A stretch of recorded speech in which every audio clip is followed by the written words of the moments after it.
Hi everyone, I'm Amy. Today I'm really excited to talk to you all about UX design and education for effective monitoring tools. So to start with, I wanted to tell you all what we're going to talk about today, which first I'll talk about who I am, what my company does, and our scale, so you have a sense of what kinds of work we do. Then I'll talk about why we should care about this topic, and then I'm going to talk about some principles that I've discovered are pretty important for us on how we design our tools. So that's going to be about how we share what we know and how we design what our users want, which is not really what we want all the time. And then someone yesterday said that recaps are good, so we're going to do that. So first, let's start with the background. Again, I'm Amy. I joined Pinterest in 2015, and I'm now on the visibility team. This is a picture of me when I started. Some of the things that we've worked on over the past year or so include doing network tracing. We built our own custom tracer, and then we moved to Zipkin. We've done some D3 data visualization, so for example, like service dependency graphs. Then we wrote a Redis cache for OpenTSDB data, and then we did like all of the documentation in the world. And so those are all things that I would love to talk to you all about after this talk. And you can find me on the internet and Twitter and my homepage. And I think I have the greatest Pinterest account in the world, so I recommend that you check it out. So about Pinterest. Pinterest, if you haven't heard of it, is the world's first visual discovery engine. We help people discover and do what they love. Some of our stats are we have 175 million monthly active users. We have 100 billion pins, 2 billion boards, 2 billion searches every month, 150,000 requests served per second. And those are all these numbers that I just got from our PR sheet, and I wasn't really excited about it, but I think the numbers that are more exciting are our monitoring numbers. So first of all, we use Graphite, OpenTSDB, Kafka, Storm, Spark, ELK, Sumo Logic, Zipkin, and those are all really great tools. I think I missed a couple, but that's the space that I had. We log about 100 terabytes per day. We have 2.5 million metrics ingested per second, and the number I think is most important is that we have 400 engineers, and that's exciting to me because I like to think of engineers as customers. So that's the scale that we're operating at. So on Monday, Megan said that her team at Slack they'll do custom Grafana plugins, and we had considered that, but actually at Pinterest we built our own internal tool for viewing graphs, exploring graphs. Sorry, I feel like the floor is shaking, and building alerts. So I'll be talking through all of these different tools and how we designed them throughout this talk, so I wanted to get you familiar with them. So now that we've talked about our background, let's talk about why we should care about user experience. Some of you might be thinking, on call, I'm awake all the time, the floor might literally be on fire beneath me. There's so much going on in monitoring that is not user experience, so why should I care about this? If I'm on a team where we serve our users and there are other engineers, we don't have to make a profit. We don't have any revenue or growth goals. If our tools suck, people, that's all they have. So why does it matter? And to that I would say, have you seen Graphite? And have you seen OpenTSDB? And I just really want this thing really bothered me when I made this slide. I don't know why the legend came back around to the other side. I think that's the most confusing behavior ever. You can't even interact with the graph. All of this is terrible, and I think you all know that because I don't know anyone who actually uses the standard OpenTSDB interface. And so shout out to Monitorama. I'm really hoping I get paid for this because I just went and took a screenshot of the sponsors.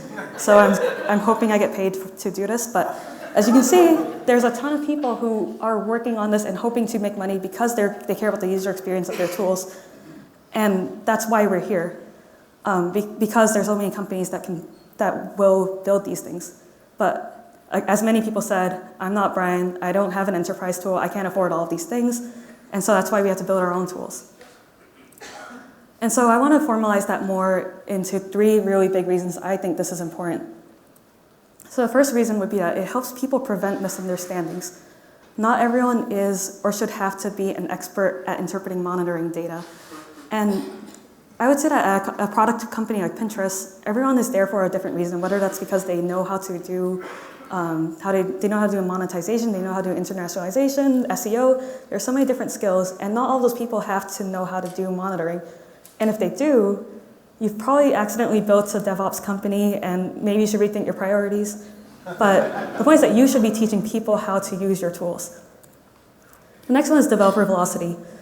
We want to help people reach conclusions faster. And as we've seen throughout this conference, people want to wake up at 3 a.m., find the problem immediately, and then go back to sleep.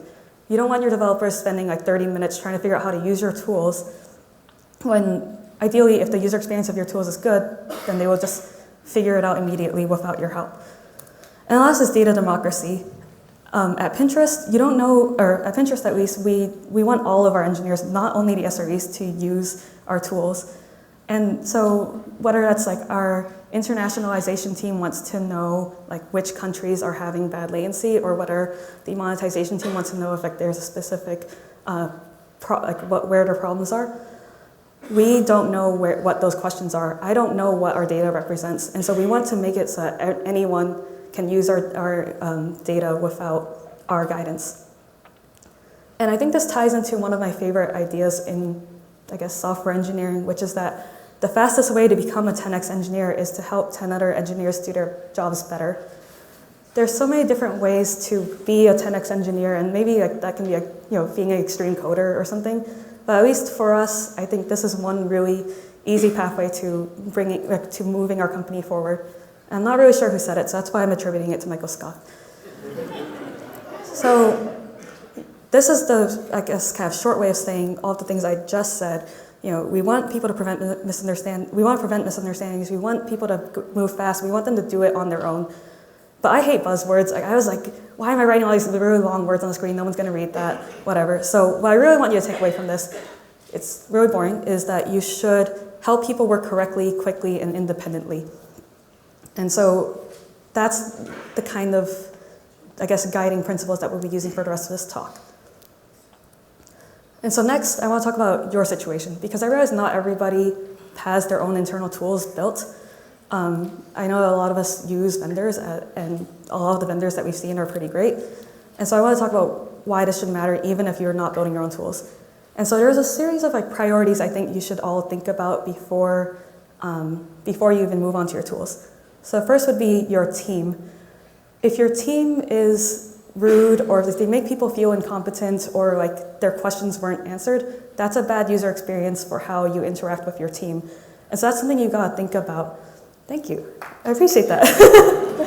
And then next after is your documentation, because again, you do want people to do these things on their own. So if your documentation is outdated, or if it doesn't have the right information on it, those are all things that you can control. And then finally, there's the tools, which is what I'll be talking about here. And then I realized that I needed a fourth triangle, because that's the format of this triangle thing. So I'll tell you that probably self-actualization is like paying for your own vendors or something. I'm not going to talk about that. I just wanted to make a cool triangle. And so today we'll be talking about tools, and then but I really want you all to know that there's things on all of our teams that you can control. Whether you have their extreme bash scripts, whether you have these programs that people run, there's a user experience there. It's about your team, your documentation, and everything. And so the tools are more fun to talk about, but I hope this shows you that everyone can talk about user experience. And so now I want to talk about how we all as monitoring experts can share what we know in an easier way. So the first one would be to think about education and intuition. It's really easier for us to get nerd sniped and talk way too much about monitoring, but most people don't care. If it's 3 a.m., it's not the time to spend half an hour saying, actually, averaging percentiles is bad. So pick the right time and place for figuring out when you want to tell someone some information. And you might be thinking I never do that. What are you talking about? And I want to show you a real, actual clip of what you all sound like. Maybe the Wi-Fi is going to work. I have the video on my laptop, so. Oh no, there's no audio. Oh man. I forgot to test that this morning. Okay, that's okay. So this is a clip from Friends. The guy in the red shirt says, we cut all these rules from the game because they were too complicated. And Joey says, what are you talking about? All you do is cross the waterfall, jump up through the monkey hoop, and then you touch the golden shrine. It's a really great clip. I'll post it on Slack after, but it wasn't necessary to this talk anyway. The great thing is that the Wi-Fi worked. The sound didn't work. So I want to give an actual example of this. The metric, so here's an alert. I want you to all just think for a second, what do you think this means? And I'll tell you what I've heard from our engineers, what they think it means. They think it means when I have my time series metric, anytime it passes the number 5, then I will alert. And some of you might think, oh, well, you shouldn't do that because if the line keeps like spiking up and down, maybe it's an anomaly, it's not an alert. And so maybe you want to wait a little while, or maybe you want to do something different. And so at Pinterest, what this actually means for us is that we take the last 10 minutes of data, we aggregate it in some way, we make it into an average. I'm sorry if you don't like averages. I'm learning. And then we compare that number to 5. So we don't compare like whenever the line passes 5, we compare more than one data point. And not everyone at Pinterest is aware of that. So they might think, oh, it's just when it passes 5. And that's a huge misunderstanding for us. But going and sitting down with every single engineer and telling them all of this information, it's not that helpful because they're going to zone out. They don't care. They just want their alert. And so we built this tool, and you can, I'm not sure if it says aggregate series by average. I had a huge debate with my team where I said, I think this should be a longer sentence where you say, like, take the last 10 minutes of data and blank it and blah, blah, blah. And like, I was like trying to write a whole paragraph on our alert preview script. But then we realized like, nobody's gonna read that. So aggregate series by average is fine. And then if people want to know more, they can ask us. And then we can tell them our long 30-minute explanation for alerts. The more important thing is that we wanted a different way for people to think about alerting without having to think about all the details. And so if you give a user a preview and they can say, this right here is where I want my alert to happen, then they don't have to think about all of the details. They can just keep tuning and tweaking until the red parts highlight where they wanted the red parts to be. And so we realized that's all people see, and they don't really care too much about the form underneath it. And there is a place in which you can explain all of the things that you want to talk about. In our case, I wanted to tell people all about like why OpenTSDB is different from Graphite, and I realized no one cares as long as they can get their data somewhere. And so we wrote up a nice little explanation for what OpenTSDB is and what Graphite is, and hopefully maybe someone's read it, but maybe no one's read it. But this means like I can hold my opinions on the inside, and all of our engineers are saved from me telling them too much about monitoring. So the next thing is your best practices. This is where you get to shine. We have so many opinions about how to do monitoring right, and so you can take that expertise and you can think about what the default behaviors in your tools are and then just choose what's best for your company. Yesterday, Betsy said that math plus context is a really great thing, and I would say at your company, your expertise plus the context of your company is really great for you. In our case, maybe we do want our alerts to look like averages and what I just said in the previous slide. But maybe for you, alerting should mean something different. And so that's up to you to decide. In our case, we fill out the form automatically. Before we didn't automatically fill out all these fields, so people have to decide how many minutes do I want to do, how do I want to aggregate, how often do I want to check. And then as soon as we just added those fields by default, people could just ignore it, and they could use what we'd already suggested for them. And so if you think that alert is best done by aggregating by average, then you can just make that the default. If you think something else is better, you can make that the default. And then the last thing, which ties back into the previous point, is that you can guide people away from things that they shouldn't be doing. So make it hard to do the wrong thing. And going back to the previous point, a lot of people by instinct want to aggregate by final point, because you would think if you're aggregating by final point, then that means what I was just describing. People want to know when their alert has passed the number 5. And so you'd say, oh, the final point, that means take the last point in the data and check on that. And for us, that is the wrong thing to do because it takes about 5 to 15 minutes for all of the data from all of our hosts to report to OpenTSDB. So if you take the final point, then that's not whole data yet. And so we try to guide people away from using final point by making average the default. I got shot down when I tried to suggest that maybe we should take Clippy, and every time someone has a final point, you could be like, hey, no, you don't want to do that. So we don't have Clippy. I'm still hoping that we will have it. But right now, we don't stop people from using final point. We just kind of bury it so that you have to actively choose to select final point if you want it. And next, we want to talk about designing what your users want. So the first thing is that your users are having a lot of feelings when they use your tools, and almost all of those feelings are negative. The first one is that people are just angry. Nobody wants to be using your tools because it means there's probably something that's wrong. So in terms of like frustration, the most important thing you can do is think about performance. So you want to do whatever it takes to make your tools fast. And when I say that, you're probably thinking of some really traditional ways of making your tools fast. So here, I want to give a survey of some low-hanging fruit that our team has been considering over the past few months. So on the back end, you might roll up data over long time ranges. Like if you're saving at 10-second resolution, you probably don't need to do that for a whole month. So maybe you want to, like, for 24 hours, you want to roll up over a minute. Maybe for a month, you want to roll up over a day. That's really cool. You save some storage space. Maybe you want to store the latest data in memory, so you have like an in-memory time series database. You serve the last 24 hours of data really, really quickly. I really recommend the Facebook Gorilla paper and their open source BurnGate project if you want to learn more about that. And maybe you want to add a cache, which we did, and so you can serve the data more quickly. But, like, yeah, whatever. Get back to me in 6 months. That's going to take forever to do. These projects are really significant engineering challenges that will make your product faster, but it's not exactly a low-hanging fruit.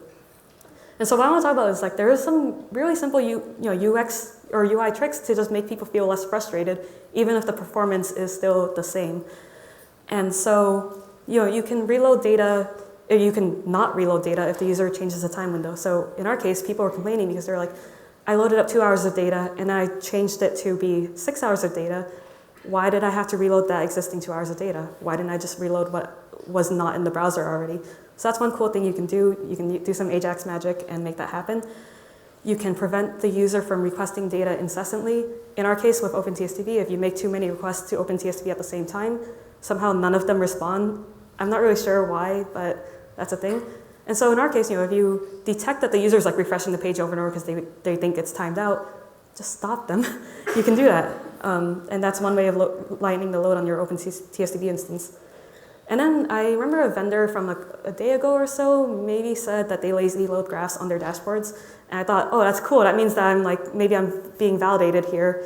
You can lazy load your graphs, and that's a good idea too. And as a disclaimer, we haven't done all of these things. I wanted to just give a really quick survey of like everything that we're thinking about. And I know there's like probably an entire 45-minute talk that can be done about performance and monitoring. And I think that's really interesting. I just want to say that performance is a part of user experience, and it's a huge deal.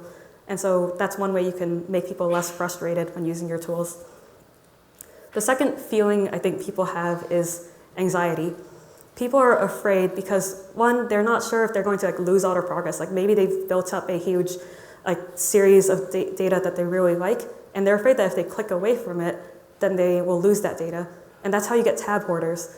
So you want to make it easy to try things without fear. And then the other fear that people have is that if they click around too much, maybe they'll make an irreversible change.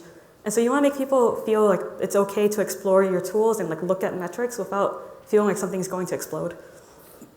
And in our case, we have this really nice ad hoc graph explorer where you can do a lot of really fun things. You can, and in terms of like how we make it possible for people to not feel scared, we make it so that you can use your basic browser features. And that's not something every tool does. In our case, we realize that people want to just be able to refresh the page and have the same data show up. You don't just want to see the StatsBoard homepage again. You want to be able to click the back button, and if you see a metric, if you type in a metric and then you move away to another metric and you type something else in, you hit the back button. You want to see what you saw before. And I know that this might sound obvious, but again, if you're building a tool and you're using a ton of Ajax and a ton of JavaScript, you might have broken your back button, and you want to make sure that those things still work. And you want to make sure that your URLs are RESTful, meaning if I copy this and I paste it in Slack, I want my coworker to see the exact same graph that I'm seeing. I don't want them to just go to the StatsBoard homepage. It's really important. This drives me freaking crazy. I really want all of you to do this.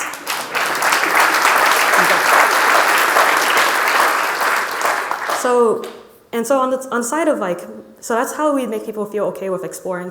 And on the side of making sure people don't feel like they're going to break everything.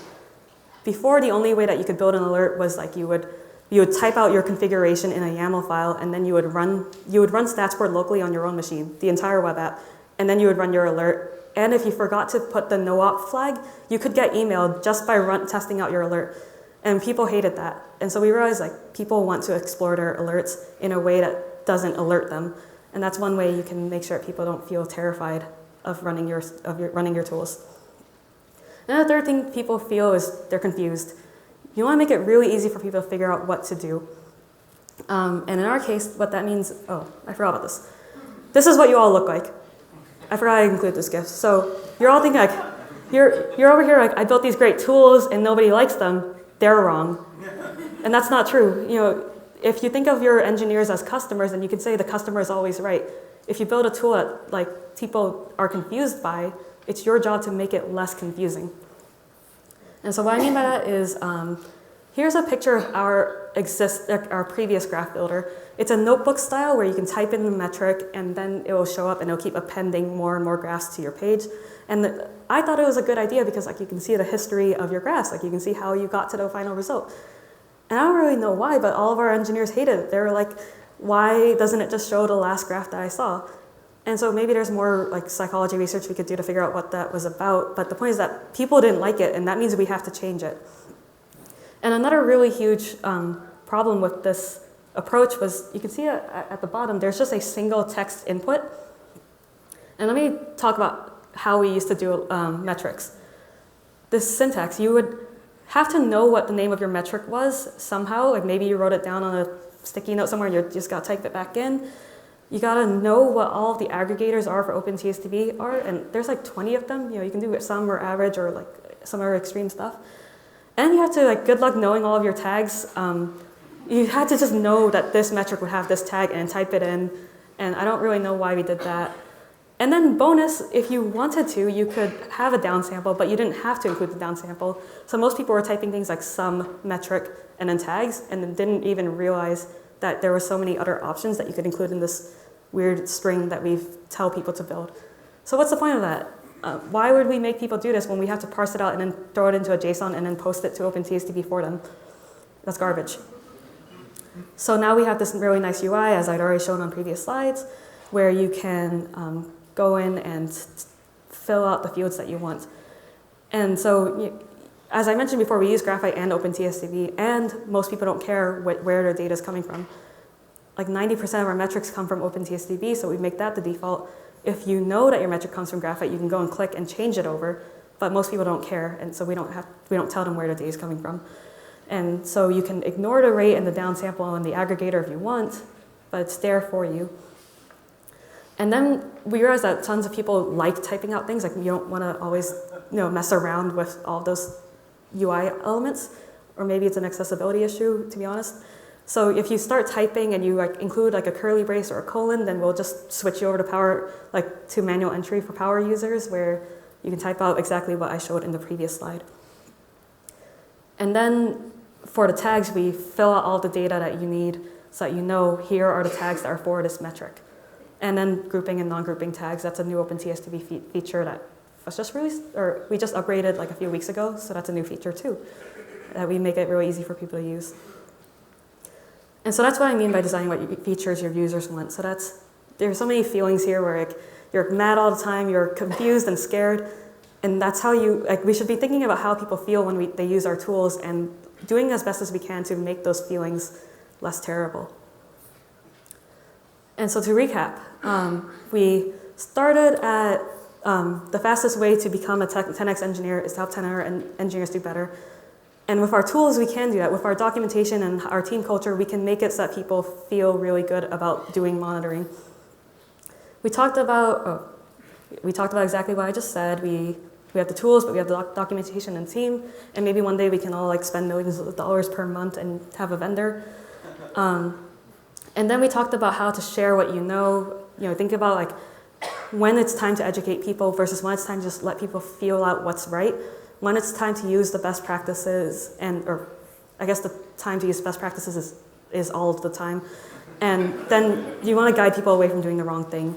And you want to do these ways subtly so that people don't have all this cognitive load when it comes to using your tools. And then you want to design what your users want, which is not always what you want. Our team really liked the notebook format. People like the UI format. It's great. We can have both, honestly, because we built our own tool. So you want to think about performance. You want to think about how people can explore without feeling scared. And you want to make it as simple as possible. I'm not sure how I'm doing on time, but thank you.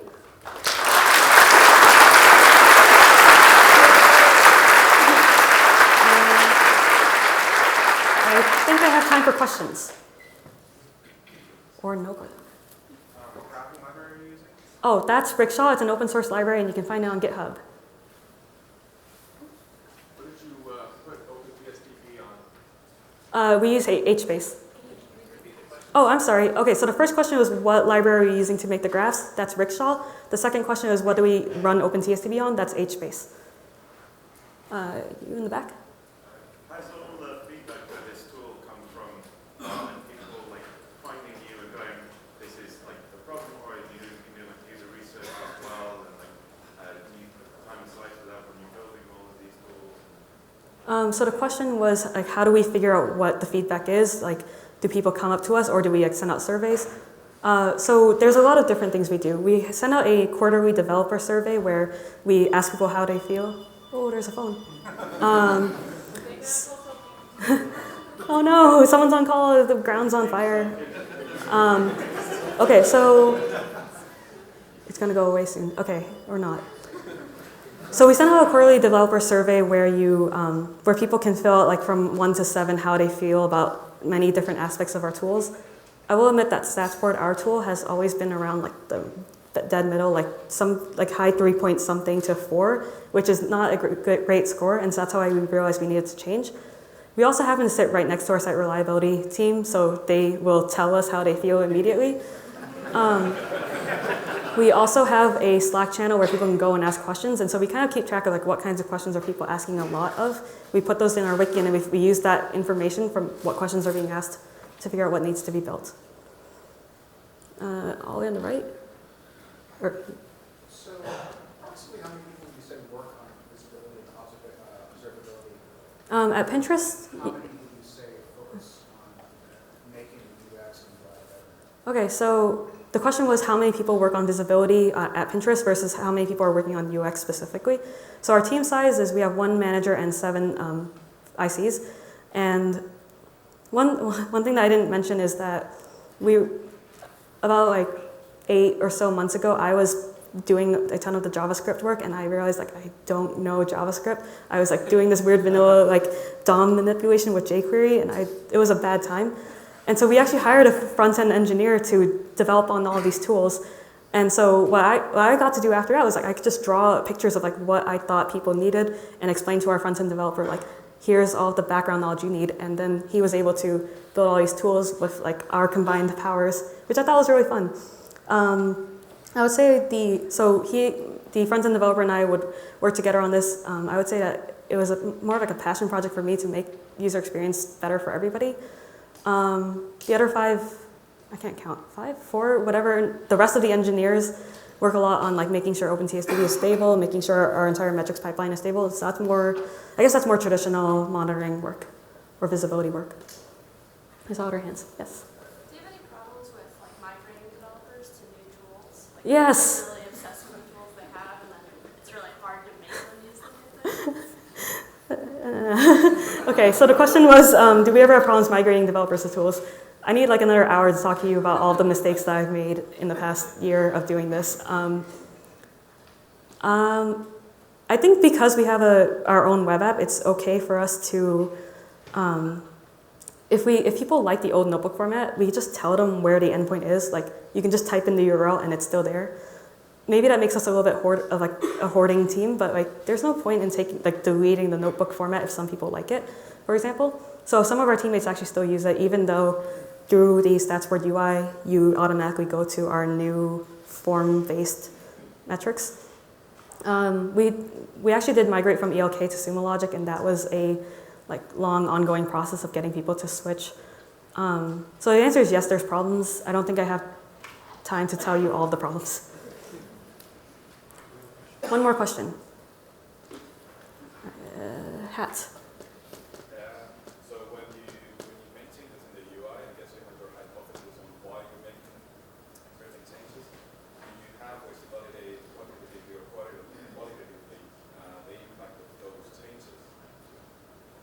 Sorry, I didn't hear the end of it. Was it that you're asking how do we think about like whether or not our changes were positive? Was that the question? Yeah, like, I guess you make changes because you want to have an impact on the users.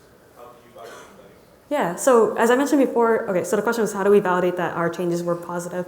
One fun fact is we're having tons of OpenTSDB problems right now because people are so excited about making alerts on the new thing that they're making a ton of alerts and we can't handle that volume. People are like, oh, requesting like an hour of data every 30 seconds and it's terrible. So we actually do know from our, like, just our load that we're letting people make too many awesome alerts and we have to deal with that.